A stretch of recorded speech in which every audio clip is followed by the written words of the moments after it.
Hi, everyone. Welcome. Today, we're going to talk about how to receive more divine love. So, this is a very important topic, and I feel like a lot of women need this. So, hopefully, this will be helpful for you guys. Um, so, sometimes people don't know that they need to receive more love. So, let's discuss what happens when we don't receive divine love. And this is think about yourself, your friends, your children, your teens. Okay, when this happens, they feel lost and they're unhappy and easily hurt, easily offended, feel lonely, and very sensitive, overly sensitive. Okay, so that's when we don't connect to the divine and then fill our souls up with that divine light and love. So these are like just signs. Okay, we feel stuck in a loop in every area of our life. So, we keep on striving and then having to come back to square one. It just feels like there's, a roof that you can't break through. It's frustrating. Um, we have one physical health issue after the next. So you think, oh, I thought I resolved that. And then another part of you hurt or crying for attention. Um, yeah. So say you're trying to exercise or lose weight or whatever, and then you want to, but then you have a knee problem that you can't exercise, or once you've fixed that, there's this back problem or whatever. There's just one thing after the next, and it's frustrating. And then we keep failing at what we want to achieve and self-sabotaging, attracting dramas, getting frustrated with our life. All right. So it just, sometimes people don't realize that it doesn't have to be that way. Okay. So, okay. So the self-sabotage, we need to talk about that a little bit because sometimes people think that things just happen to them. But sometimes we actually allow it to happen. Um, a, a guy named Gay Hendrickson wrote a book called The Big Leap, and he talks about how when people don't recognize they're self-sabotaging, um, they can't stop it. So, for example, somebody that's just in a great relationship, when things are going too well, um, they pick a fight or they do something really silly, and, and it ruins the relationship, and then they have to start over again. So yeah, we do that, and that's a subconscious thing often because no one wakes up one day and decides I'm going to ruin my relationship with my husband or with my child today, with my mother or my best friend. Okay, and then we end up wasting money too. So this one girl, she's never earned a lot of money before, and she started earning a lot of money, and then she says, "Oh, she gets this parking ticket that's like really expensive, and then her car breaks down, and then she has to pay for that, and then it always goes back to square one." And she says like her bank account always has like $7 in it or something, um, and it no matter how much money she earns, it just goes back to that again, right? So there's a subconscious self sabotage. Okay, we just can't get ahead, right? And then we forget to do important things. We wanted to get onto a meeting, we wanted to join something, wanted to whatever, and we forget. And we end up overworking, just relying on ourselves a lot. And of course, when we overwork, we're tired. And then somehow we won't let ourselves rest and relax and sleep.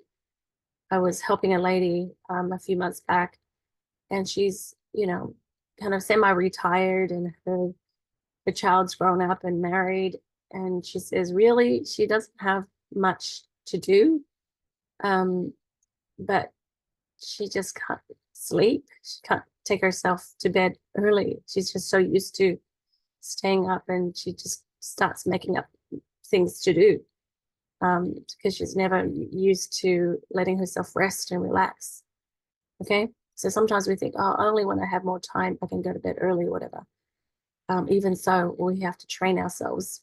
And then, of course, that means we're drained all day long, and that's our norm. We kind of settle for, I'm always tired, I'm always in pain. Okay. And then we develop some addictive habits, really bad habits, like drinking stimulants, and perhaps we now have lots of sugar, okay, or overeat because we're hungry and we're tired, because we're drained. Okay, so all that leads to these bad habits. So I just wanted to clarify that we're talking about receiving divine love. Okay, so without that divine light, we let ourselves spiral downwards like this. And these things should act as a clue to help us recognize that we need to make a change. All right. So, one of the first things I want to help people understand is why we need to receive more divine love. Because people are so used to hating on themselves that, this is too much effort. So, you guys have heard of the saying, you are what you eat, right? I don't think that's true.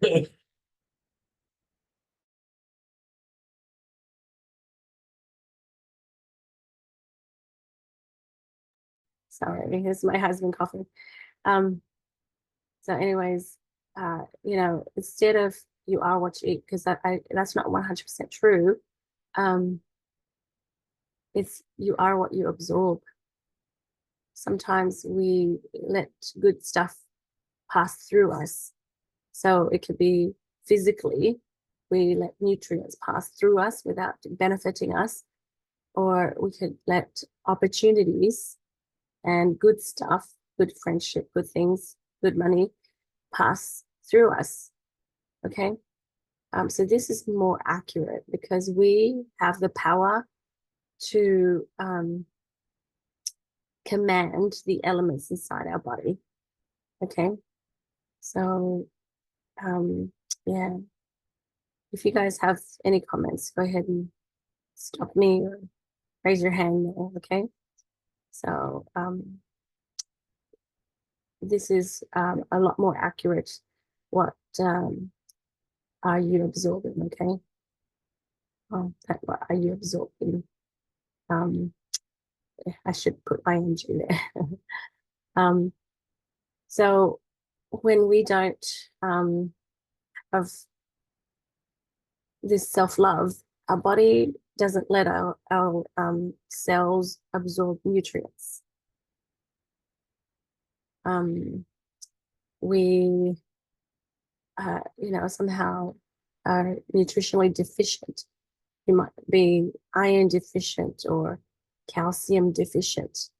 And even if you eat a lot of things that contain those things, your body still doesn't absorb it. Okay. So when you do have more divine love in your life, your body absorbs it better because you're allowing yourself to receive. Of course, you're happier, you're health, and you're wiser. You have more light to guide you as you make decisions in life. There's less dramas and traumas in your life because you stand in the light. Okay, and light attracts like and repels darkness.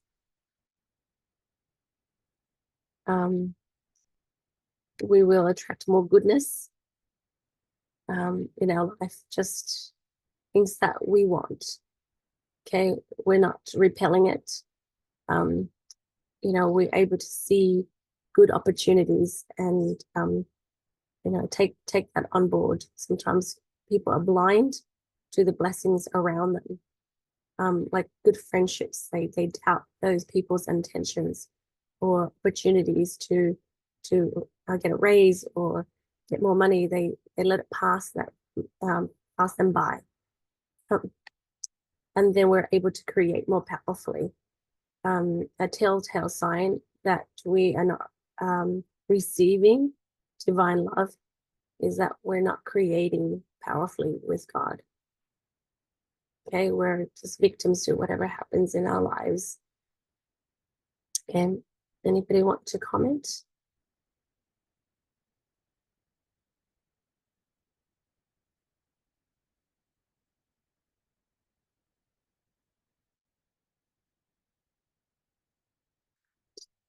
Okay, so when we don't absorb or receive sweetness in life, okay, or joy, right,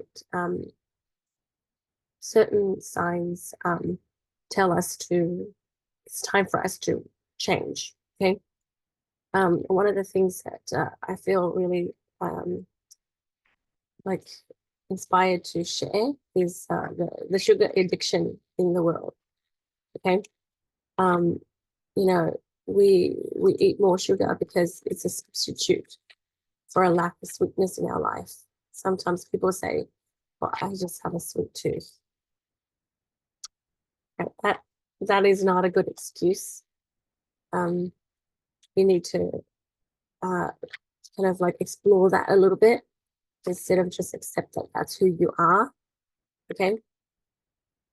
Because really, our physical self is finding a substitute, because reality is we don't allow ourselves to have more sweetness. We have the power to create it, but we don't let ourselves. Okay. And we sabotage ourselves. So that's why we had those slides at the beginning, because there's lots of ways we sabotage, and we need to recognize that. So when we have an extended period of sugar overload, we have illnesses, and these illnesses really, they all compel us to turn back to our divine source for real substantial solutions for the lack of sweetness in our lives. Okay, so I believe that wherever your energy is the weakest, that's where the sickness will manifest, and that's the area that you start at to resolve your issues. Okay, instead of attacking this big laundry list of problems, you address this one little area, and then that one little area leads to another area, and then it kind of takes care of the other things. So if you just take away one thing from today's call, it's this. The solution to all of these things is to realign your heart's belief and your thoughts to divine truth. Okay, and naturally, we want to process. We don't. We want less processed sugars. We want healthier foods. Okay, so realigning in the scriptures, it talks about people, awakening and reconciling with God. There's a lot of terms they use, but basically it's going back to source. And, if you have children that are feeling depressed, or, friends or family that are lost and stuff, this is their solution. Okay, let's go through this wheel a little bit in detail, because sometimes people, they don't understand what this all means. So, for children, I think it's the parents lead. If the parents are stressed and they're unhappy, they just want to give the child this quick fix so that the child's happy too, then they can be a little bit happier as parents. So anyways, um, the child doesn't have to have sugar. There's, you know, I have students and I tell the parents, I'm like, you don't need to pack this bag of lollies or um, this chocolate bar. Sometimes that's the staple. That's the first thing they reach for when they eat their lunch. And sometimes I have to hide it and, ask the kids to eat their fruit first. So yeah, if there's just no nutritional benefits, and if you consider it as a poison to the brain, then it's easier for you to refrain from giving it to your children. Okay. And I'm not a Nazi. We do have celebrations once in a while. And, it's a sometimes food, but not something that we do every day. Okay. So basically, the sugar erodes the growing brain. The brain grows until they're about 20 years old. And we're interfering with the growth. Okay, so if you think of it that way, you'll rethink when you give candy to children. And it limits the child's ability to focus and learn and self-regulate. So that tantrum and the lack of focus, it just keeps getting worse. Okay. So sometimes parents are just tired and they just want a quick fix from this child's whining or whatever. And they think that perhaps that's a reward. Yeah, it just keeps getting worse if we keep doing that. Okay, and a lot of parents, really good parents, and I remember Alejandra, feeding her daughter beautiful vegetables and stuff. That's just amazing. I'd love to see more parents like that. It overstimulates the child. So imagine all your switches on constantly. Okay, it gets them to burn out quickly, right? And of course, it leads to mood swings, but most importantly, it messes with the reward systems. So your brain makes connections and stuff, and it creates habits, right? Associations, and it just messes with the reward system, and it reinforces more sugars consumption as adolescence and adulthood. And because of that, then we turn to medications to, reduce that stimulation. And then the medications become gateways for other drugs and drug use. And I've seen it so much. And I think parents need to make that connection. And a lot of our viewers are not like that because they're already aware, but we need to make our friends aware. So, yeah, okay, so not good for the brain. All right, so sugar in an adult brain leads to dementia and Alzheimer's, right? The sugar is a fuel for the brain, yes. The brain is so rich in nerves and neurons that most of the energy, it takes most of the energy, and it's a very demanding organ, but we don't need that much sugar. Okay, scientists at the University of Montreal and Boston College, they linked excess glucose consumption to memory and cognitive deficiencies. Okay, so again, overstimulated, or it's kind of causing a lot of inflammation in the brain. And so more and more people, younger people in their 40s and even 30s, are getting dementia and Alzheimer's. Okay. So sugar in the body, it can lead to insomnia, and people who have sleep issues. I cannot believe how many people have sleep apnea. They have to wear a mask. And the young people too. Inflammation, just pains in their bodies everywhere. We have these matured fungus the candida fungus that's traveling around the body, that's hijacking the energy, and the body's searching for it, breaking down tissues, looking for it, and trying to destroy it. But we keep feeding them, so it kind of defeats the purpose of what our body's trying to do.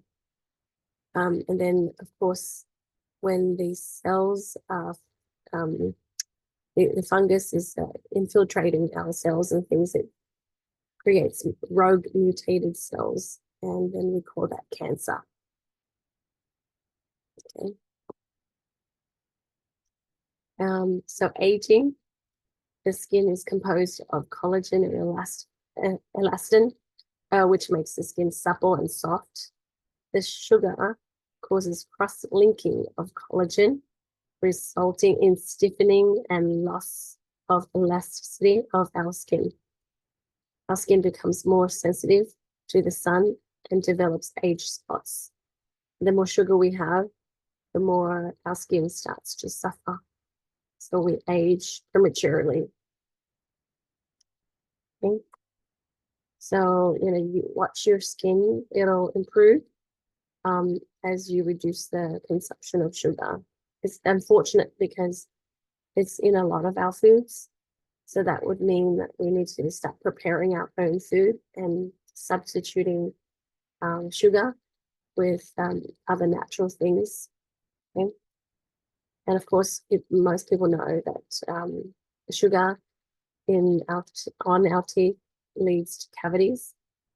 So when the sugar is consumed, it interacts with the bacteria within the plaque to produce the acid. This acid is responsible for tooth decay because it slowly dissolves the enamel, creating holes and cavities in the teeth.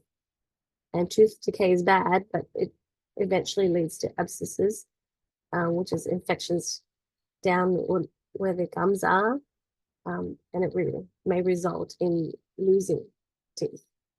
Okay, so yeah, that's something we can educate our children and ourselves about. Okay, depression.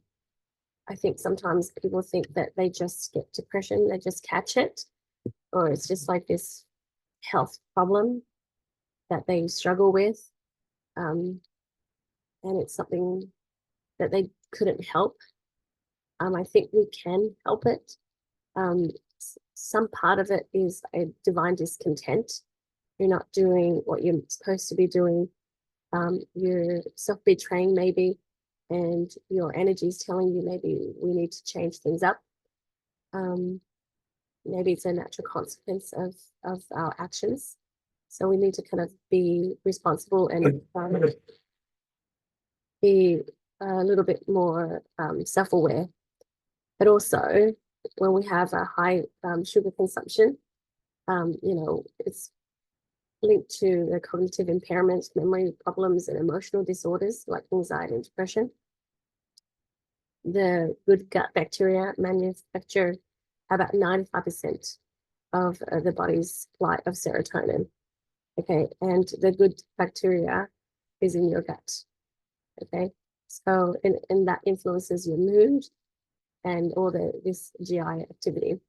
So too much processed sugar feeds bad bacteria, which crowds out the good bacteria. All right, so you'll see even in yourself and your teens that their mood improves when their gut is healthier. So whenever people have gut issues, I tell them to take lemon oil, use the probiotics first for a little while, and then start to do the detox later. Because we really want to just get that neurotransmitter, being produced a lot more right away. Okay.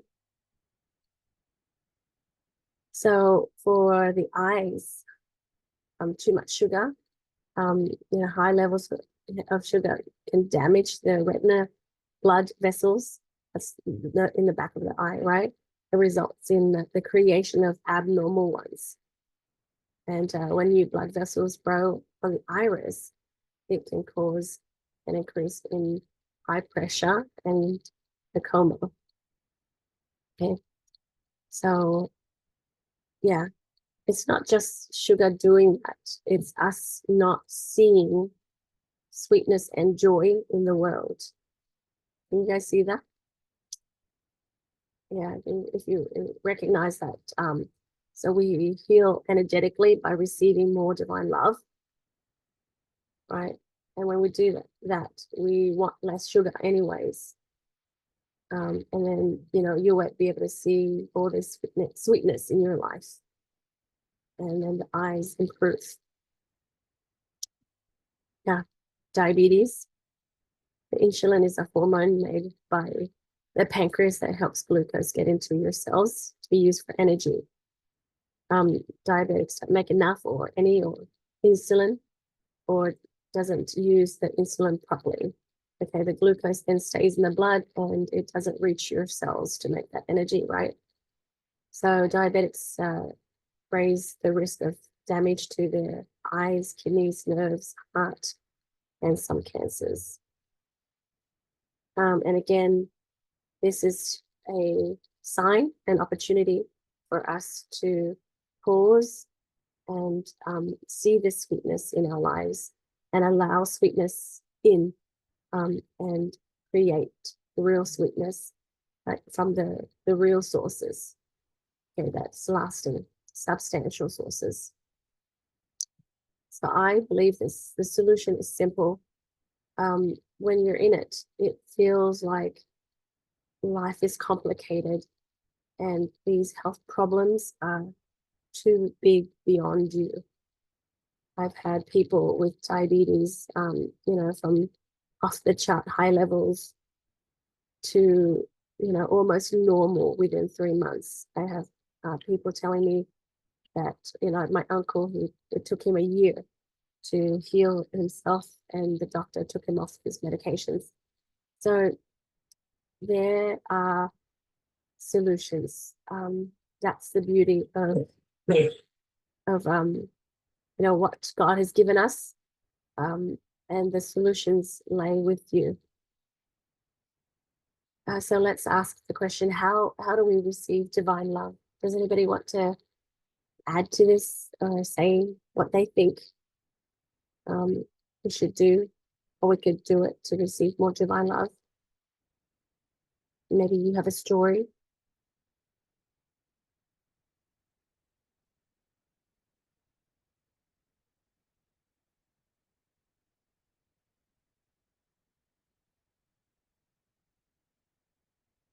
It's all right. I'll share with you some of my thoughts here. First of all, it's just get rid of conditions and obstacles. Um, when we're honest with ourselves, we will find that we have so many conditions for receiving love.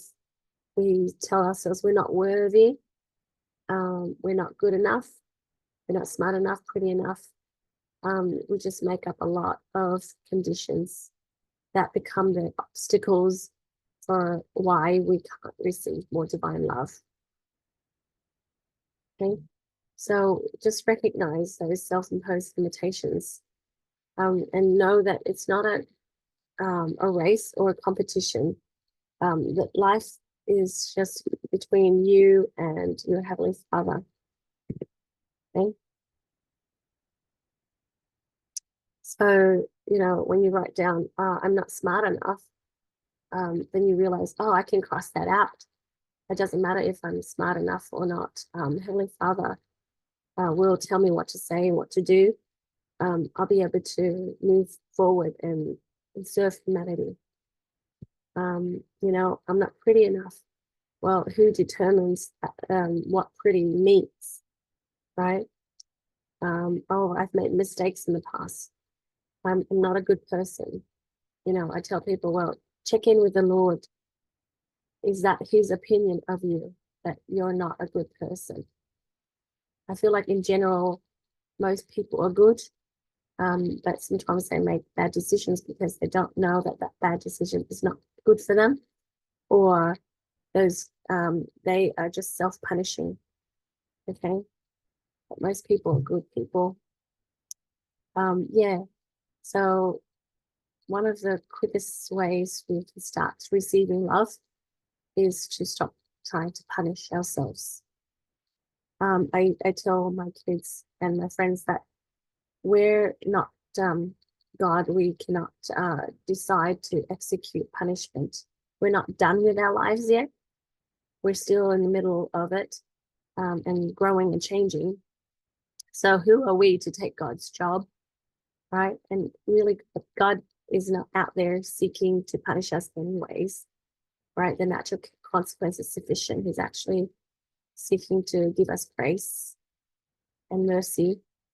And we're the one that's not receiving all that grace and mercy.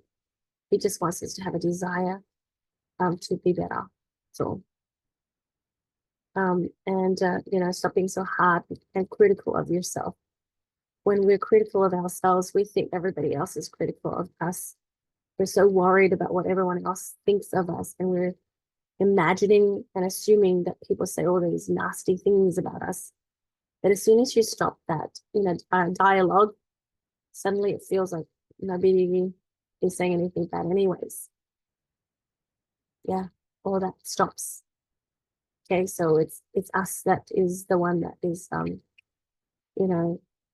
critical of ourselves. There's some scriptures that I've read lately, about what hell is, the gnashing of teeth, and people feeling this really deep distress, and it's just the distress and the grief that comes from their own minds, because they're the ones that judging themselves. Yeah. So in a way, we create our own hell now. Okay. Yeah. So we don't need to do that. Right.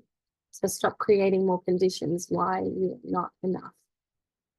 I can't do this because I don't look the part, or don't have the house, the home, or the financial whatever. Whatever resources, whatever you need to do what it is that you feel inspired to do, I truly believe that God can give it to you. So say that you need funds to do certain things, put in an order, talk to God about it. My husband, he wrote a book, and he shared it with our kids too. And we had like several stories of kids and teens that wanted to help the world. So one kid who's like 7 or 8, and wanted to help the Africans have more wells. So he insisted on doing that, and his parents started helping him, and then the community started helping him, and then he raised so much money. And then there's so many people around him that just rallied up and felt like that was a great idea. So they ended up, putting so many wells in several African countries as a charity, because this little 7-year-old had an idea. So if this little 7-year-old decided that it's all him and it's all on him, that he needs to go to work and make all this money and save all this money and go to Africa and build those wells and dig those wells, it would have never happened. Okay, he was too young to know he can't do it. Okay, so that's how we should be. If we're inspired to do something, we should assume that, hey, if Heavenly Father wants me to head this up, I need to find people and the resources to make it happen. Let's do this. And our first response should be, tell me how I can help in this. What's the next step? Right? Instead of, oh, I can't because. If you find yourself saying, I can't because, then that's a limitation. Even like with my doTERRA business, as soon as I got that opportunity, I was like, what is this? This is amazing. Heavenly Father, you want me to do this? Okay, show me how. Okay. And it wasn't, oh, I can't because, oh, my kids are too little, because I don't have money, because I don't have plans or whatever. No. And even with this energy balancing, Earth Angel calling 300 Earth Angels, I'm like, okay, tell me how, show me. Okay. So I think that should be our attitude for everything. Just get rid of all the obstacles you can, because it doesn't have to be there. Right. So get into the state of receiving. We need to nurture a relationship with God. Everyone does, even if you're the most loving parent, you still need to encourage your children to have a relationship with God, because your love will never be sufficient, because the hole in their heart is meant to be filled by God, not us. Okay, we can only put a few drops in there, but God can fill it up with that divine water that will make them never thirst again. So I encourage my children to kneel and pray and talk to God and have a conversation and stay in prayer, stay in that receptive state until they hear his voice and have a conversation. And, you know, a little fuzzy wuzzy feeling is not sufficient. Okay, I feel good about this. I've put it in order. I feel good about that. He's not a butler. Okay, so you know, a relationship is with God is the same as, you know, well, not the same, but similar to the relationship you have with anybody. We need to check in. We need to talk. We need to discuss. We need to listen to each other. So, you know, when my kids are not in a happy state, that's one of the first things I tell them to do. And I check in with the Lord. Okay, I want to help you, but I'm not the solution. Check in with the Lord first, okay? And then I'll help where I can. Get into the attitude of gratitude. That opens you up to a receiving state. You know, sometimes people, like, they hate their body because it's overweight, or it's not like the models. It's not like when they were 16, you know, and they keep hating on it. You know, I learned something recently from a lady who's paralyzed. She says, your body works. You know, just be grateful for what works. If you can walk, be grateful for that. You know, if you can use your hands and arms, be grateful for that. Right? Find ways and reasons to be grateful, and not the other way around. So if the Lord asks you to serve him now, are you going to give an excuse? No, I can't because I have this health problem. No, I can't because I don't look the part. You know, just look in the mirror and say, well, this will have to do.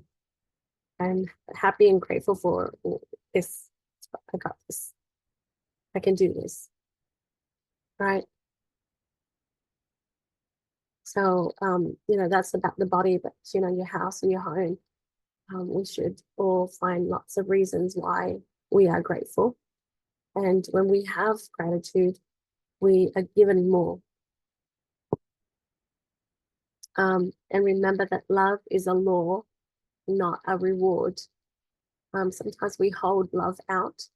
We hold self-acceptance out, you know, because we have all those conditions we mentioned earlier. Love is a law. So think of it as a commandment, which it is, the first two greatest commandments. Then do love, right? It's a verb, then love. So when you mess up, you just tell yourself, I got to try again. That's it. Right. The natural consequence is sufficient pain and discomfort to teach you the lesson. You don't have to beat yourself up and make it worse to make yourself learn the lessons. Okay. If we do this, if we treat love as a reward, our children will copy, and they will refuse their love as well.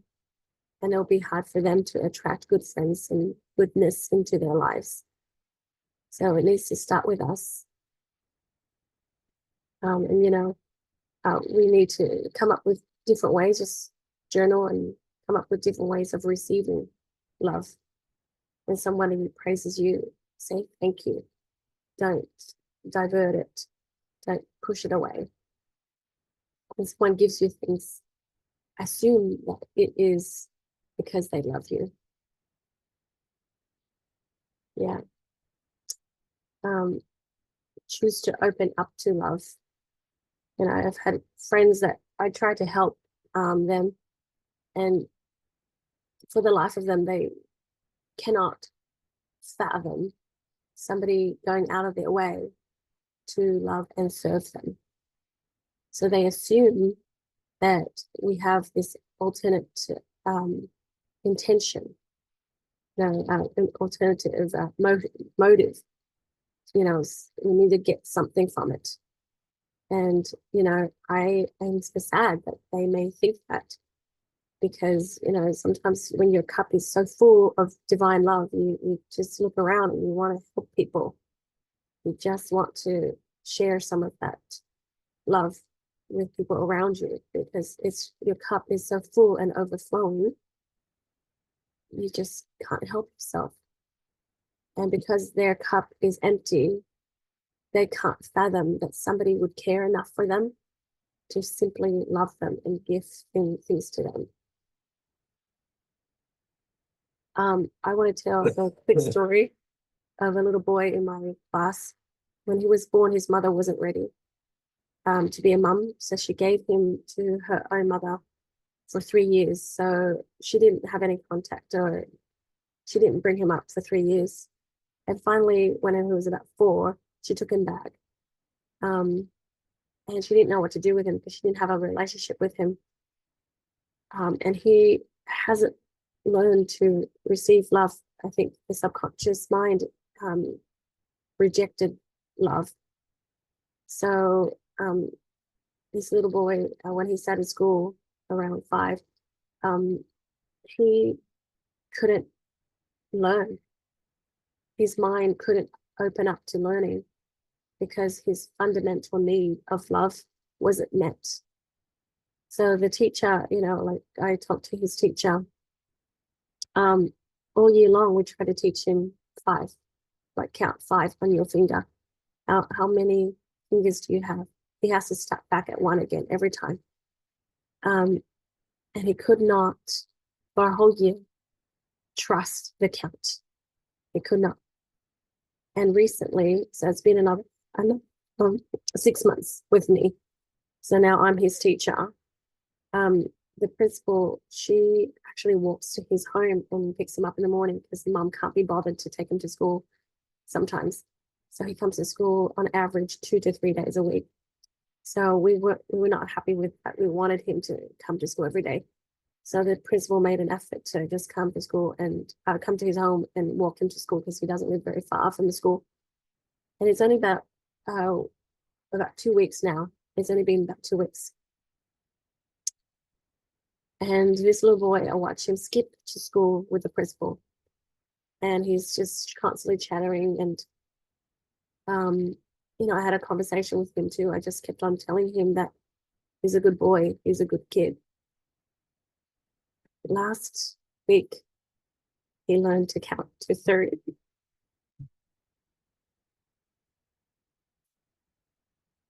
I feel like he finally started receiving love. And then his mind was open to the learning. It's amazing. What love can do. And that's exactly what God is. God is love, and we are his children, and we are love. And we allow ourselves to sit in the dark so much and not to be who we are meant to be. We ought to remind ourselves that we are love as well. Okay, the glory of God is intelligence, but that light is it comes from this divine love. And when we receive more divine love, we receive more light. Like, I don't claim to be wise and intelligent, but I tell you that whenever I feel that divine love, I feel so smart and intelligent and capable beyond my abilities. So, we have this ability to switch on this love. It's just being willing to do that, right? And talking ourselves and convincing ourselves that it's what we're meant to do. Um, Sometimes we punish ourselves and not forgive ourselves, or not forgive others from the past, and that limits our ability to open up and receive love. Okay.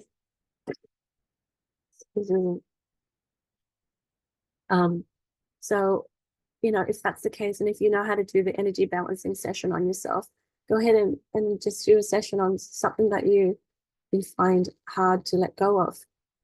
Okay. I feel like the word forgive means just give people love. Yeah. A second chance. Give yourself love. Right. And remember the power of now. Live in the present. Um, we do have hopes and dreams for the future, but it's still the fantasy future. And sometimes because we've had pains in the past, sometimes people revert back there and live up there. So remember, like on this picture, we have the fantasy future. We're not there. And painful past. So when we live or stretch ourselves, some part of us in the future, some part of us in the past, what we have now is diluted. We can't hone our power to create when we're not all here. See what I mean? So we can set goals and put in, our order with God, and then, have this hope for the future. But we must try to be present and enjoy this moment and ask God what it is I need to do now. And I don't need to know everything, all the details for our future. And the past is not here anymore. The pain is gone, it's past. If you have to use past tense, it's because our minds remind us, guess what? That pain can come back again, right? But it may not. Okay. So remember the power of now. Do what you need to do now. Start what you need to start now. And very importantly, we remember who we are. Okay. That is one of the most powerful ways that we can start receiving divine love. And then our bodies can absorb nutrients and sweetness and sugars better. So we don't need all that artificial stuff. Okay. So remember the correct identities. You are a child of God, beloved child of God. Really, really anchor that in your soul. Okay. When people don't anchor it, they need other people to validate them. They need other people to tell them that they're good enough. Okay. And then God's not out to punish us whenever we mess up. He's not creating all these punishments. It's us. It's the natural consequence of the universe. He's teaching us how to master elements.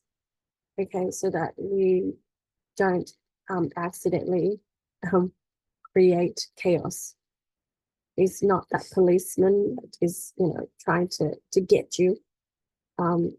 Think of our heavenly parents as loving parents, right? To help us achieve the greatest degree of happiness. And that greatest degree of happiness only comes from that connection. It's like this supportive parent that's always cheering you on, right? He has mercy and his grace. So just visualize him in that way. Even if you don't have great parents on earth, you do have great parents in heaven. And our subconscious and our spirit remembers that. I have just these 2 slides left. So many people have back problems, and that's because we haven't allowed ourselves to be backed up by God and backed up by ourselves. So allow yourself to earn money at every turn. Just allow God to support you in that way. Allow the universe to provide for you. And it's not just funds, it's opportunities, it's friendships, it's learning, lots of things. Allow yourself to be supported by a powerful, capable community. We can't do everything, we can't be everything. So know that, we are here to support each other, complement each other, okay? Because that's what the celestial kingdom, what heaven is about. So we're practicing that now. And you will and can have all the resources that you need to take care of yourself. So, like I mentioned before, if you need, a certain amount of money to get oils or whatever, you can pray for it. The same way you would pray for the funds to fix a car if your car is broken, right? So assume that God is out there to support you and find you other solutions as well. And identify what you want and believe you can get it. I think this is one of the biggies. Sometimes us women, we don't allow ourselves to have stuff or want stuff. And we have it. We do have it. It's niggering in the back of our minds, but we don't articulate it and we don't admit it to ourselves.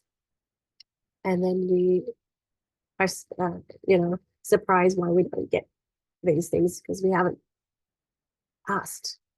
We haven't been creative. Okay. So I want great health. I want a great loving relationship with my spouse. I want my kids to be, strong spiritually. I want us to have a great relationship with each other. Write it down and allow yourself to manifest it. Okay, so when you do this activity, it doesn't cost money, right? But it ripples in its effect. And you find that your health is better, you're able to absorb more nutrients, and you attract better friends because you're, using your God-given ability to create. Okay. And, doing that is a form of receiving divine love.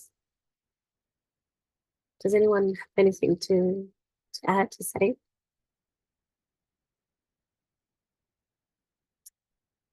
So I'll stop the recording.